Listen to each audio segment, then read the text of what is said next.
All right, now we look at what to expect in the week ahead. The Federal Reserve's meeting takes the center stage. Hotter than expected, U.S. inflation data has shifted the dial towards a smaller 25 basis point rate cut from the Fed. Wall Street traders, though, are still betting for a bigger 50 basis point trigger. Take a look at our next report for more.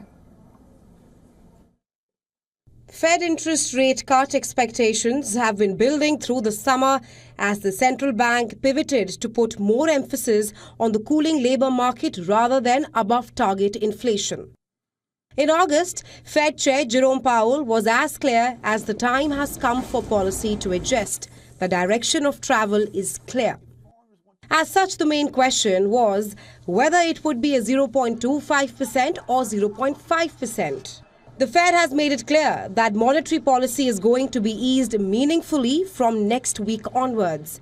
Markets favored a larger move as an insurance policy against the prospect of more significant job weakness in the future. But the latest jobs report was not as weak as feared, and August core inflation came in hotter than hoped. Given this backdrop, a 25 basis point move now looks the most probable outcome. Market bets give a 45% chance that the Fed goes for a 50 basis points cut. On the other side of the Atlantic, the Bank of England is likely to do nothing at all. But both central banks may find themselves speeding up the pace of easing as the year wears on. In the UK, services inflation is likely to notch a fair bit higher in the August data. That sounds bad, but this is down to the base year effects in price categories that the BOE has ignored in the past. The bank itself is braced for a temporary rise in services inflation this autumn before falling back again by year end. In Asia, data dumps for China and Japan as well as a raft of Asian central bank meetings make for a busy week ahead. This is despite public holidays across much of the region.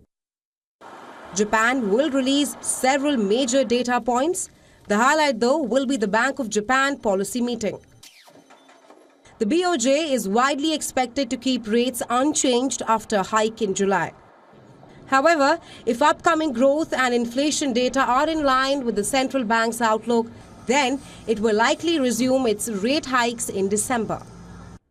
In Australia, meanwhile, employment growth and unemployment rate will be in focus. Like the US, the outlook for rates in Australia is likely to be influenced by developments in the labour market. However, unlike the US, the Australian labour market has looked stronger over recent months. Overall, markets are likely to be busy in the events-filled week.